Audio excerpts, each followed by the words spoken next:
Union, out of absolutely nothing, a little luck, a little Kwame Watson-Suribo doing what he do, missing a header, Adu fighting the ball on, and CJ Sapong smashes it in the back of the net, and smash and grab. That's a smash and grab, undeserved point, but it's a wonderful result for the Union, and now they get to move on. And 4 points out of those 2 games is about as good as anyone could have expected. No, I think everyone going into that game would have taken the point.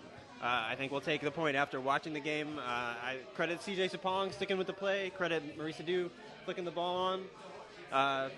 As you said, smash and grab. Yeah, and Mehdi Belushi takes the lead for New York City. Union are completely under the gun. I make fun of Mehdi Belushi a lot. He's not any good. No. But Ray Gaddis continues to not be able to square his feet up, and he's having a lot of problems. It's a good goal, though. It's a great goal, but he again gets done with a very simple move, cut in, and it's 1-0. There's more and more chances for New York City, but like MLS teams do, and many teams around the world, once they have the lead, they took their foot off the pedal and really gave the Union a chance to come back into the game. You saw the double sub as Sapong and Maidana come on, replace a really ineffective Eric Ayuk and a somewhat limited Fernando Aristeguieta. But then you see Vincent Nogueira go off. Looked like he tried to challenge with a much bigger player against Poku, and he came off worse. But you bring on Zach Pfeffer, and Zach Pfeffer is going to push much higher and did a lot of really good things driving into the box and helped the Union gain that momentum. Yeah, I think Pfeffer comes on for Nogueira, who gets hurt, but I do think today that the 3 subs changed the way that outcome. I think Sapong is very good when he comes on. I think Aristeguieta only comes off because he's got the nagging injury, but right. I think we'd all rather have him stayed on. But I think Sapong is very good when he comes on. He's technical with the ball. He drew 3, 4, 5 fouls, probably a couple more that are missed because MLS. And he stays with the ball and gets the goal in the end. And Sapong's a center forward. He's doing what he wants to do, and you see the energy coming because he's doing what he wants to do. And you get to see that Union team really go down the middle because you see classic defense. They take the foot off the pedal. The Union with Pfeffer, with Maidana, with Sapong really get to go up the gut and really have a go. And that's the result you needed. They didn't deserve it because you have 2 guys up front in Wenger, Letou, who are giving you almost nothing. It's hard to really. It feels like overstatement, but Wenger was so poor in this game, both with his touch, his decision-making, his shooting, his passing. It's all off. He's in his head. He needs to be benched. And not because he's a bad player, but because he's in his head. So when you come out on Sunday, you've let him play so many minutes, give him the night off, and you have to get him out of his head. Yeah. Letou's another guy. Let's stick with Wenger for a second. Is it giving him the night off, or is it giving him the first 70 minutes off at this point? Because I think both are going to be valuable to him. I think you give him the first 70 minutes off, you let him watch the game a little bit, you maybe let him digest things that are going on, and you put him on in the last 20 minutes and say, all you have to do is push the ball past that guy and get your crosses in the box. I think he's up for that. So we talked a little bit off air about this. Do you switch him to the right side? Yeah, I'd like to see it at least for a little while. MLS defenses know his move. They're playing for it. He has one move. He's right-footed. So swap him to the right side. Let him run to the end line. At least he's going to stretch the field there. It's a very interesting thing. We haven't seen it this year. I think it was one of John Hackworth's trademarks with the Philadelphia Union was switching the wingers at 25 minutes in the first half, or doing it at the 60-minute mark in the second half. We've not seen. I don't think we've seen Jim Curtin do it once this season. Is switching the wingers. We haven't seen Wenger go out to the right. Right, so the Union. It doesn't have to be the permanent thing. Try it for 10 minutes. It doesn't hurt. 10, 20, 45. These are adjustments, and you saw Jason Kreis make some clear adjustments, some injury enforced, but they brought off David Villa, they brought on Poku, who completely took over the midfield, and yet again you see a Union team come out and not adjust. New York took the game to the Union, completely took the game to the Union, and it was looking like it was going to be a walkover if Kyrie Shelton could shoot, if Grabovoy could shoot, if Adam Nemec.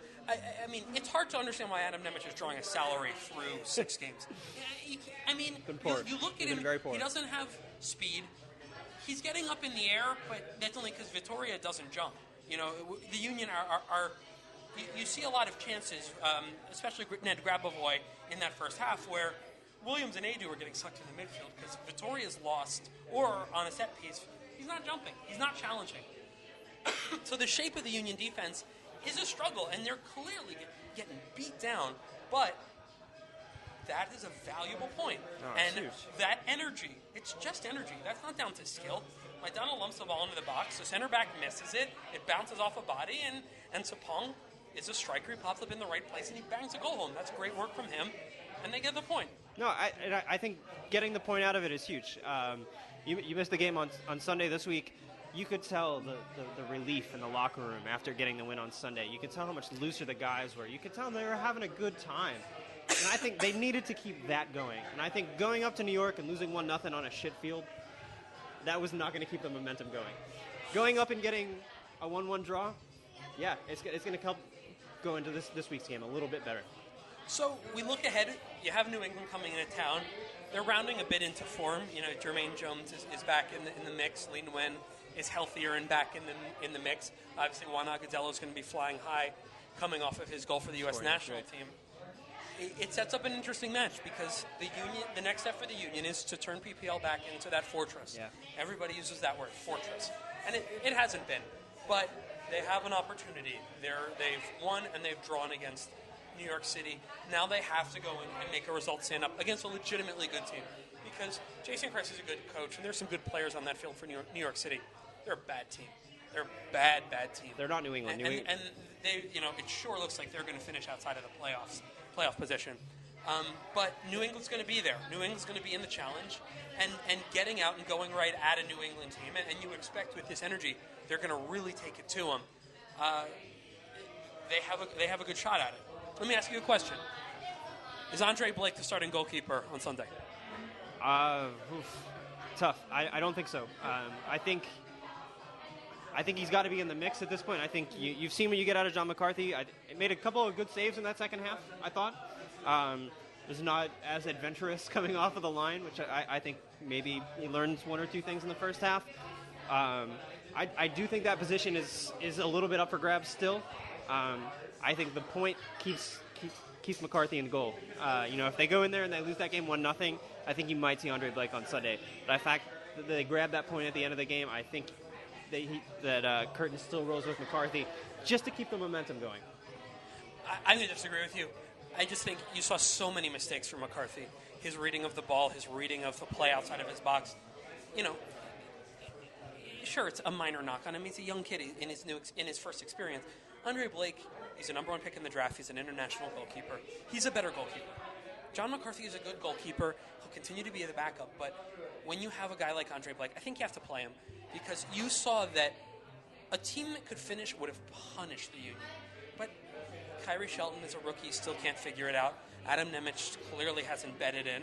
And the Union had 8, 9 guys in the box, which was fortunate for them when their goalkeeper and when their defense was making so many mistakes. I don't think you can roll with a guy who is that shaky because you've gotten the win. You move on to a draw, which is, again, it's great, but it's an undeserved draw. And now you go into a game against a legitimately good team that's legitimately organized. So a question for you on this would be, what does Jim Curtin tell his goalkeepers going into this week? Does he say, we've got probably the day off tomorrow and you have 2 days of practice after that. Does he say, go out and practice well and you play on Sunday? Does he go to the locker room tomorrow and say, hey, Andre, you're in?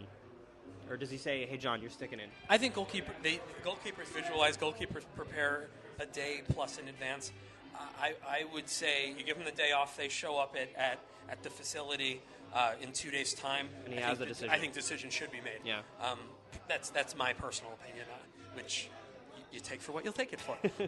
But I think that's the way you go with that. Fair enough. So as we wrap up here, appreciate everyone coming in with the hashtag AskPSP. We got a lot of good comments, and the Union now 4 points in 2 games, get to go up against a New England team and prove that they've turned the corner and they're beginning to belong in the Eastern Conference, where no one's distinguished themselves yet, and no one looks like really distinguishing themselves at a high level. So the Union are in the picture. They're going to stay in the picture, and another strong performance this weekend is going to keep teams looking at them as someone who can be in the conversation for those 6 playoff spots in the East. So, Mike Servedio, thank you for joining me. Thank you. And thank you all for watching. We'll continue to do this as much as we possibly can, whether we're at PPL for a home game or here at the 700 in Northern Liberties for away games. We appreciate you watching, and we will see you next time.